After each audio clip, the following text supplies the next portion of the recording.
ఇప్పుడు దేవుడైన యెహోవా కన్నులు సంవత్సరాది మొదలుకొని సంవత్సరాంతం వరకు మా మీద, మా కుటుంబాల మీద ఎల్లప్పుడూ ఉండాలి అని కోరుకునేవారు. ఒకసారి రెండు చేతులు ఎత్తి గట్టిగా దేవుని స్తోత్రం చెప్పండి. హల్లెలూయా, హల్లెలూయా. ఎట్లా దేవుడైనా, చెప్పండి, నాతో చెప్పండి, దేవుడైనా యెహోవా కన్నులు సంవత్సరాది మొదలుకొని సంవత్సరాంతము వరకు మా మీద ఎల్లప్పుడూ ఉండునుగాక. ఎలా సాధ్యం అవుతుందండి? అప్పుడప్పుడు చూస్తారు, కానీ ఇక రోజు అదే పని మీద, నీ మీద, నీ కుటుంబం మీద దేవుడని యెహోవా కన్నులు ఉంటాయా? ఇది సాధ్యమయ్యే పనేనా? ఎక్కడైనా ఇలా జరుగుతుందా? ఏ కుటుంబం మీదైనా, ఏ దేశం మీదైనా, ఏ వ్యక్తి మీదైనా దేవాది దేవుడైన యెహోవా కన్నులు సంవత్సరాది మొదలుకొని సంవత్సరాంతం వరకు ఉన్నాయా? అలాంటి పరిస్థితులు ఎక్కడైనా ఉంటాయా? ఈ రోజున తల్లి తండ్రి ఒక వయసు వచ్చేంత వరకు చూసి వదిలిపెట్టేస్తున్నారా లేదా? వదిలిపెట్టేస్తున్నారు కదా. తల్లి తండ్రి కన్నవాళ్ళు కూడా ఒక వయసు వచ్చిన తర్వాత సర్లే అని వదిలిపెట్టేసి ఊరుకుంటున్నారు, ఏమి చేయలేక. ఎందుకంటే చిన్నప్పుడు చూసినట్లుగా, వయసు వచ్చినప్పుడు చూసినట్లుగా ఈ రోజున ఎల్లకాలము అట్లానే చూస్తారండి బాబు అంటే సాధ్యము కాదనే పరిస్థితులన్నీ మనకు తెలియపరుస్తున్నాయి. సాధ్యం కాదు అలా అని. మరి దేవాది దేవుడిని యెహోవా కన్నులు నీ మీద, నీ కుటుంబం మీద, మనందరి మీద సంవత్సరాది మొదలుకొని సంవత్సరాంతం వరకు ఎల్లప్పుడూ ఉండటం అనేది సాధ్యమయ్యే పనేనా? ఆలోచన చేస్తే సాధ్యమయ్యే పనేనా అంటారా? సాధ్యం కాదంటారంటే ఈ రోజున గమనిస్తే పరిశుద్ధ గ్రంథంలో ఒక మాట రాయబడింది. దేవాది దేవుడైన యెహోవా కన్నులు సంవత్సరాది మొదలుకొని సంవత్సరాంతం వరకు ఆ దేశం మీద ఉన్నాయట. చదువుకుందాం వాక్య భాగాన్ని. ద్వితీయోపదేశకాండం 11వ అధ్యాయం అండి. తీసారండి? పేజీ నెంబర్ చెప్తారా? 155వ పేజీ నెంబర్లో 11వ అధ్యాయంలోని 12వ వాక్య భాగం చూడండి. బైబిల్ తెరచిన వారందరూ, ప్రక్క వాళ్ళు కూడా బైబిల్లో చూడండి. అది ఆకాశ వర్ష జలము త్రాగును, దేవుడని యెహోవా లక్ష్య పెట్టే దేశము. నీ దేవుడని యెహోవా కన్నులు సంవత్సరాది మొదలుకొని సంవత్సరాంతం వరకు ఎల్లప్పుడూ దాని మీద ఉండును. ఉందా అక్కడ? ఉంటాయటండి. అట్లా జరుగుతుందటండి. అది పాసిబులేనండి? అవును, అక్షరాల అది పాసిబులేనండి. దేవుడని యెహోవా కన్నులు సంవత్సరాది మొదలుకొని సంవత్సరాంతం వరకు ఒక దేశం మీద, ఒక కుటుంబం మీద, ఒక వ్యక్తి మీద ఉండటం సాధ్యమవుతుందా పాస్టర్ గారు అంటే బైబిల్ సవాలుగా చెబుతుంది. అక్షరాల అది సాధ్యమవుతుంది. దేవాది దేవుడు అనుకుంటే ఆయన సంవత్సరాది మొదలుకొని సంవత్సరాంతం వరకే కాదు, నీ జీవితకాలం అంతయు, నీ ఆయుష్కాలం అంతయు నీ మీద, నీ కుటుంబం మీద ఆయన కన్నులు ఎల్లప్పుడూ నిలబెడతాడు. ఆమేన్. ఎల్లప్పుడూ నిలుపుతాడండి. ఎప్పుడు అంటే ఆ దేశం ఏం చేస్తుందటండి? ఆ దేశానికి ఉన్న ప్రత్యేకత ఏంటండి? దేవుడు ఎందుకు ఆ దేశాన్ని సంవత్సరాది మొదలుకొని సంవత్సరాంతం వరకు దేవుడు కనుదృష్టి ఆ దేశం మీద ఎందుకు నిలబెట్టాడు? ఈ రోజున కట్టుకున్నవాడు సరిగా చూడట్లేదు కదా. అట్లా అంత బాధ్యతగా, అంత ప్రేమగా, అంత ఆప్యాయతగా, అంత కన్సర్న్ నీ మీద కట్టుకున్నవాడు కూడా చూపించట్లేదు కదా. కన్నవారు కూడా చూపించట్లేదు కదా. ప్రాణ స్నేహితులు అన్నవారు కూడా ఏదో రోజున ద్వేషిస్తున్నారు కదా. వాళ్ళ ప్రేమ మారిపోతుంది కదా, వాళ్ళ చూపులు మారిపోతున్నాయి కదా, వాళ్ళ ఆప్యాయతల్లో, అనురాగములో అక్కడక్కడ ఆటంకాలు చూస్తున్నాం కదా. మరి దేవుడైన యెహోవా కన్నులు సంవత్సరాది మొదలుకొని సంవత్సరాంతము వరకు ఎల్లప్పుడూ మన మీద ఉండాలి అంటే అక్షరాల దేవుని పేరట ఈ వాగ్దానం, ఈ వాక్యం మన జీవితంలో నెరవేర్చబడాలి అంటే ఆ దేశానికి ఉన్నటువంటి ఒక ప్రత్యేకత మీకు తెలియజేస్తాను. హల్లెలూయా చెప్పండి అన్నాళ్ళు గట్టిగా దేవుని స్తోత్రం చెప్పండి. హల్లెలూయా. ఆ దేశానికి ఉన్న ప్రత్యేకత మరొకసారి మీకు అర్థమయ్యేటట్టుగా మరో మాట చెబుతున్నాను. దేవుడైన యెహోవా కన్నులు సంవత్సరాది మొదలుకొని సంవత్సరాంతం వరకు మా మీద ఉండాలి అనుకున్నవారు మరొకసారి చేతులెత్తి దేవుని గట్టిగా స్తోత్రం చెబుతారా? రెండు చేతులెత్తి చెబుతారా? హల్లెలూయా. ఇప్పుడు అంత బాధ్యతగా చూస్తే ఎవరో దేవుడు మనల్ని ఒక్క క్షణం కూడా విడిచిపెట్టకుండా, అసలు విడవలకుండా మన మీద ఆయన కనుదృష్టి అలానే ఉంచాడు అనుకోండి, అసలు ఎలా ఉంటుందండి? అసలు చూడండి ఎంత బాగుంటుందండి. అంత ప్రేమ చూపిస్తే దేవుడు. అలా జరుగుతుందంటే జరుగుతుంది. ఇదిగో ఈ దేశం మీద దేవుడు కనుదృష్టి అంతం వరకు ఉందట. ఎందుకని గమనిస్తే ఈ దేశంలో ఉన్న మొదటి విషయం చదువుకుందాము. 12వ వచనం. అది ఆకాశ వర్ష జలం తాగుతుంది. ఎట్లా అని ఏం తాగుతుంది? హలో, ఏం తాగుతుందండి? కళ్ళ చెరువు సెంటర్కి వెళ్ళి తాగదు ఈ దేశం. రంగాపురం సెంటర్కి వెళ్ళి తాగదు ఈ దేశం. లేదంటే మనుషుల రక్తం తాగదండి ఈ దేశం. ఈ రోజున కష్టపడిన వారి కష్టాజితాన్ని మృంగేదండి ఈ దేశం. వాళ్ళది వాళ్ళది అందరి కష్టాజితం, అందరి ఆనందం, అందరి సంతోషాన్ని మింగేసే దేశం అయితే ఇది కాదు. మరి ఏ దేశం అండి? ఈ దేశం అంటే ఆకాశం నుంచి రావాలి. ఆమేన్. ఎటు చూస్తుందండి? ఏం చూస్తుంది? ఎటు చూస్తుంది? ఆకలేస్తే ఎటు చూస్తుంది? దాహం వేస్తే ఎటు చూస్తుంది? ఒక కార్యం జరగాలంటే ఎటు చూస్తుంది? మేలు కావాలంటే ఎటు చూస్తుందండి? ఈ దేశం అంటే ఆకాశం వైపే చూస్తుంది. అక్కడికి పోయి అక్కడికి పోయి వాళ్ళకి తెలియకుండా వీళ్ళకి తెలియకుండా అక్కడ తిని ఇక్కడ తాగి అక్కడ కూర్చుని ఇక్కడ పోడు, ఇట్లాంటి సోంబేరి వ్యవహారాలు ఏమి ఈ దేశానికి అలవాటు లేవు. మరి ఏం చేస్తుందండి ఈ దేశం అంటే అక్షరాల ఆకాశ వర్ష జలాన్ని మాత్రమే తాగుతుంది. నా ప్రియ దేవుని ప్రజలారా, కొన్నిసార్లు రక్తం పీల్చేస్తుంటారండి కొంతమంది. హలో, వింటున్నారా? ఏం చేస్తారు? రక్తాన్ని పీల్చేస్తుంటారండి. అంటే ఓ స్ట్రా వేసి తాగుతారని కాదు, కాకపోతే అలా తాగరంతే కానీ ఇక మిగతాదంతా చేస్తారండి. కొన్ని కుటుంబాలు ఉంటాయండి, కొంతమంది వ్యక్తులు ఉంటారు, వాళ్ళు ఏం చేస్తారంటే నిలువున మనల్ని పీల్చి పిప్పు చేసేస్తుంటారండి.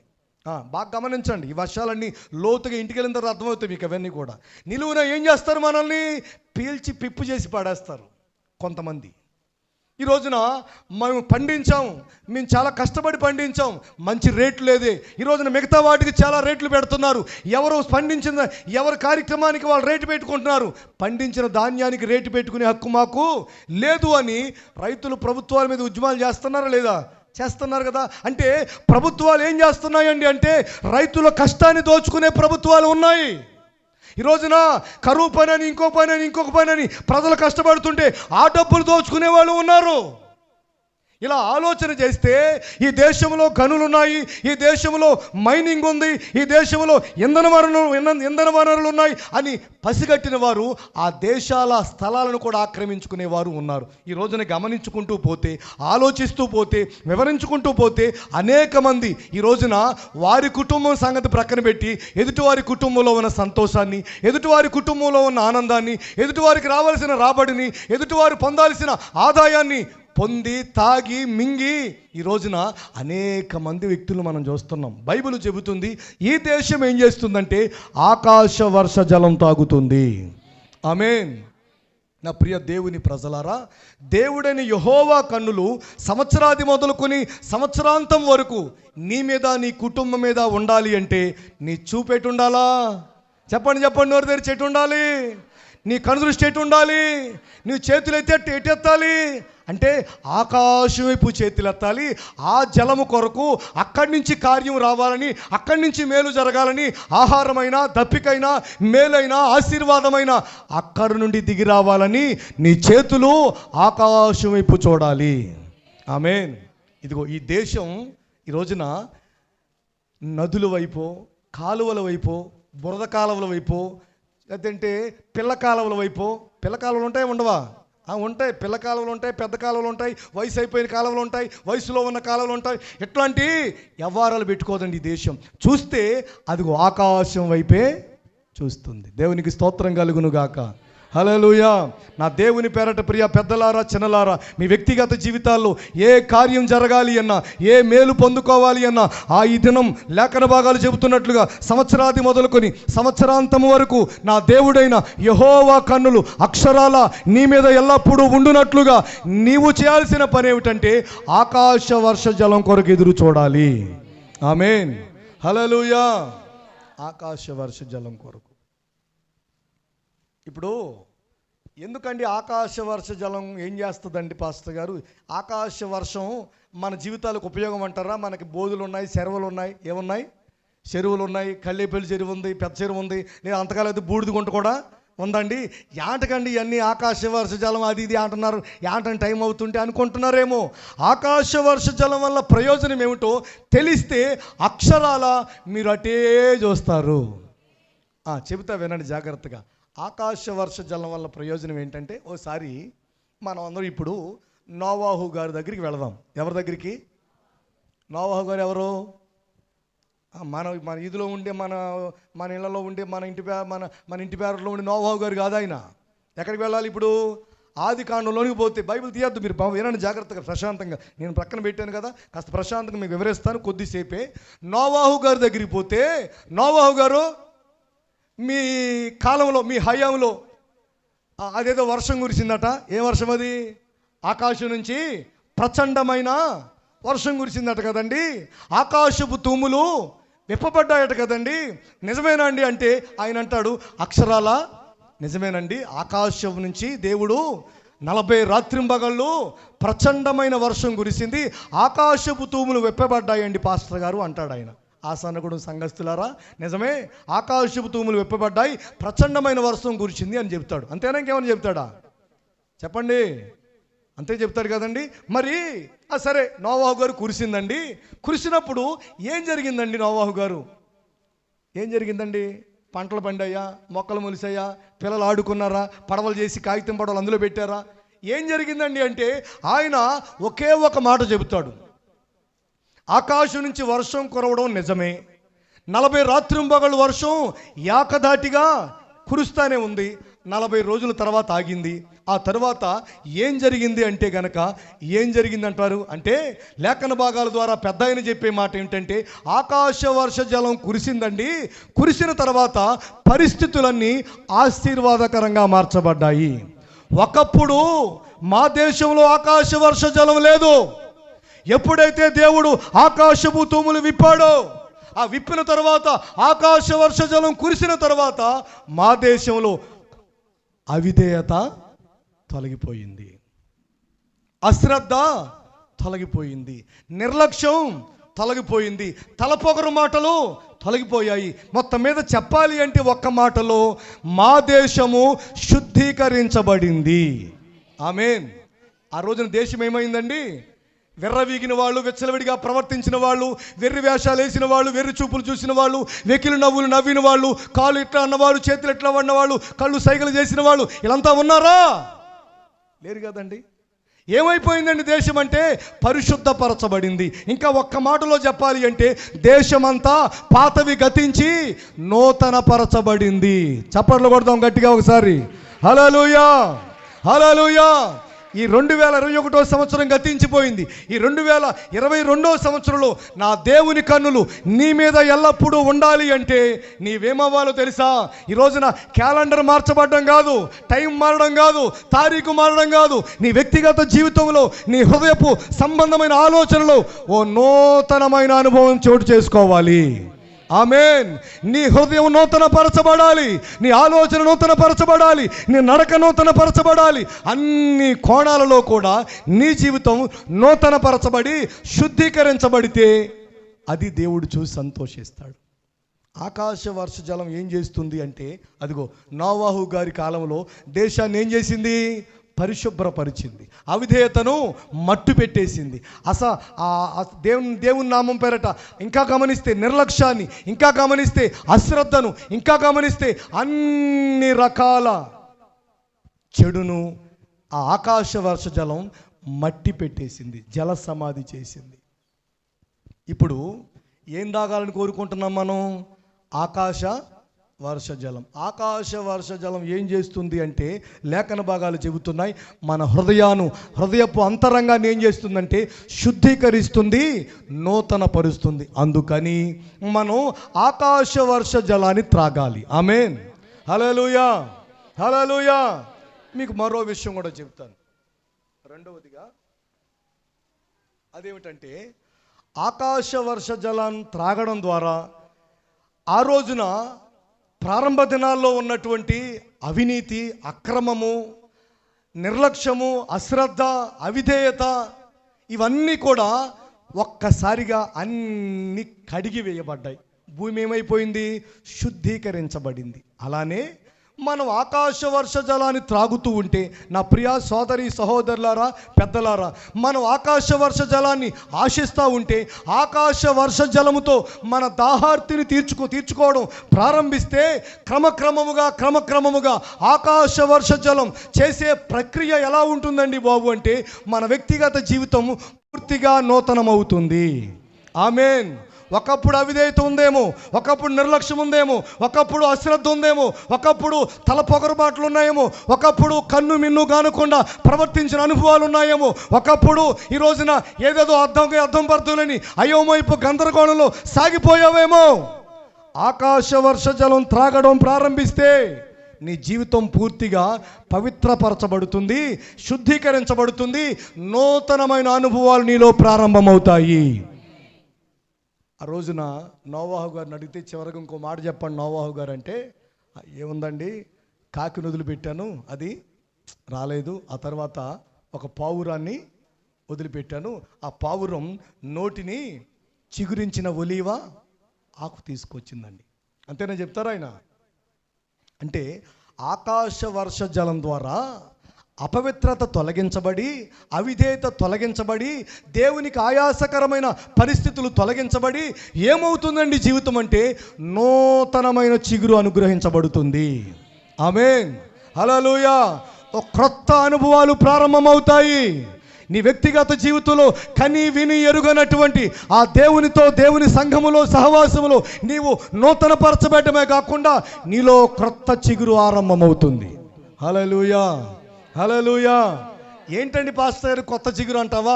ప్రార్థన చేయలేవు కానీ ఇప్పుడు ప్రార్థన చేస్తావు, పాట పాడలేవు కానీ ఇప్పుడు పాట పాడతావు, మోకరించలేవు కానీ ఇప్పుడు మోకరించగలుగుతావు, ఈ పరిగెత్తలేవు ఇప్పుడు పరిగెత్తగలుగుతావు. ఈ రోజున అన్ని కోణాలలో, సేవలో, సంఘములో, సహవాసములో, నీ ఆత్మీయ జీవితంలో నీకే ఆశ్చర్యం కలిగేటట్లుగా క్రొత్త అనుభవాలు చోటు చేసుకుంటాయి.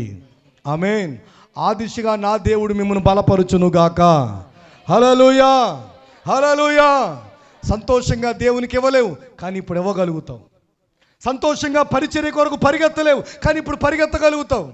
ఒకప్పుడైతే ఎటు కదలని వ్యక్తివి కానీ దేవుని కొరకు, ఈ రోజున నశించిపోతున్న ఆత్మల కొరకు ఇప్పుడు అడుగులు వేయగలుగుతావు. ఇలాంటి క్రొత్త అనుభవాలన్నీ, నవనూతనమైనటువంటి ఈ రోజున అనుభవాలన్నీ నీ జీవితంలో ఎప్పుడు ప్రారంభమవుతాయి అంటే ఆకాశ వర్ష జలం నీవు త్రాగిన తరువాత. హల్లెలూయా. ఆకాశ వర్ష జలం అంటే ఏంటండి పాస్టర్ గారు? అది ఎక్కడ దొరుకుతుందండి,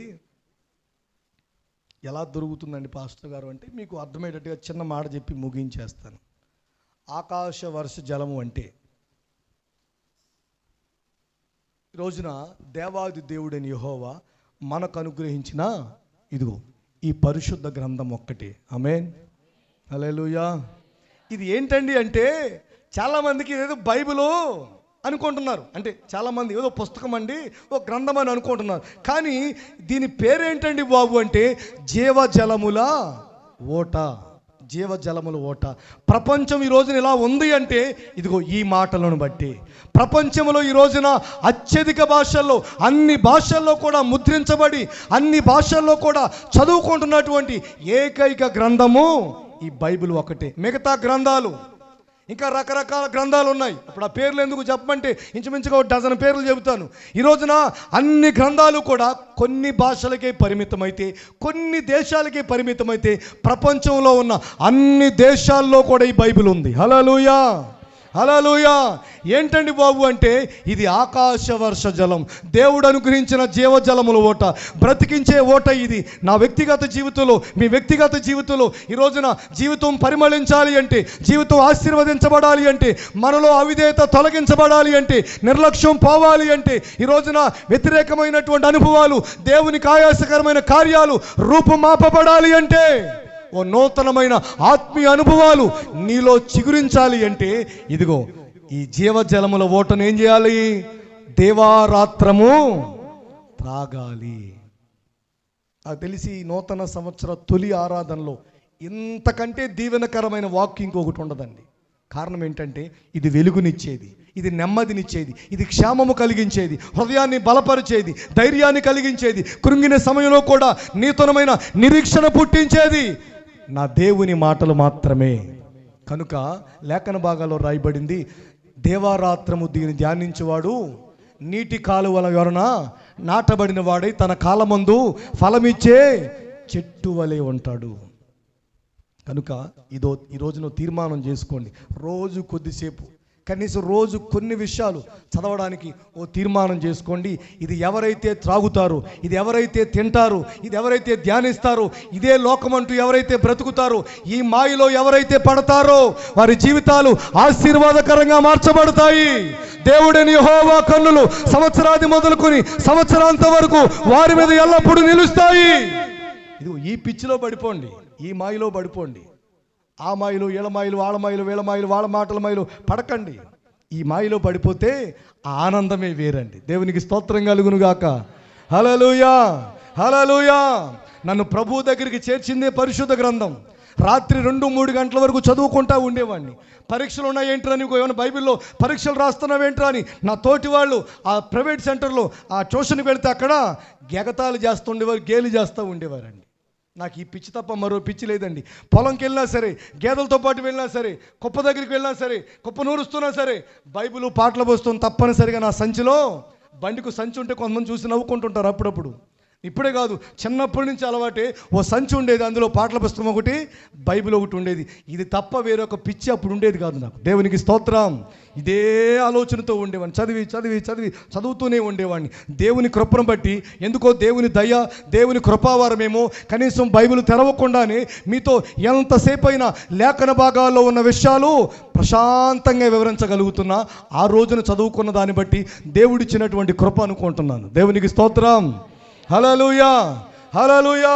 నా ప్రియ సోదరి సహోదరులారా, సంవత్సరాది మొదలుకొని సంవత్సరాంతం వరకు దేవుడైన యెహోవా కన్నులు నా మీద, మీ మీద నిశ్చయముగా ఉండునుగాక.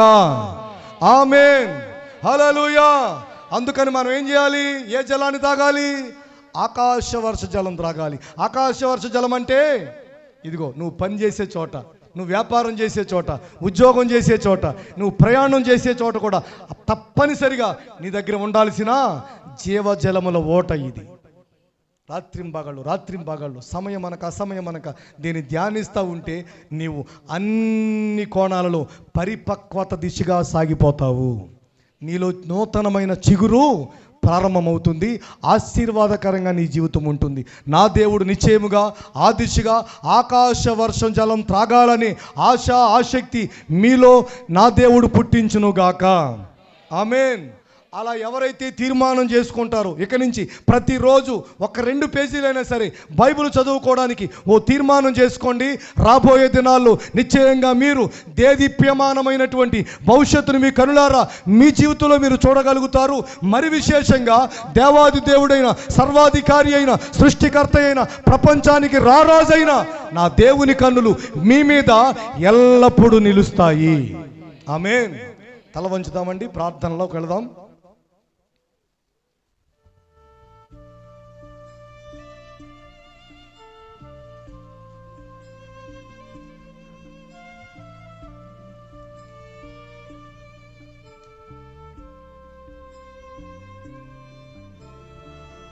హల్లెలూయా.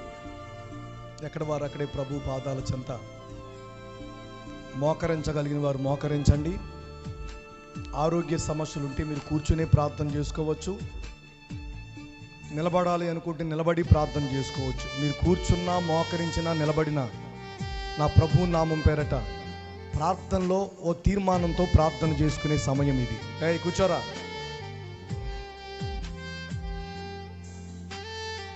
ఆకాశ వర్ష జలం త్రాగితే ఏమవుతుందో తెలుసా? దేవుడైన యెహోవా కన్నులు సంవత్సరాది మొదలుకొని సంవత్సరాంతం వరకు మన మీద ఎల్లప్పుడూ నిలుస్తాయి. అయ్యా, నా మీద మీ కన్నులు నిలవాలయ్యా. నా కుటుంబం మీద మీ కన్నులు నిలవాలయ్యా. నా వ్యాపారం మీద మీ కన్నులు నిలవాలయ్యా. నా చేతి పని మీద మీ కన్నులు నిలవాలయ్యా అని హల్లెలూయా, హల్లెలూయా, హల్లెలూయా.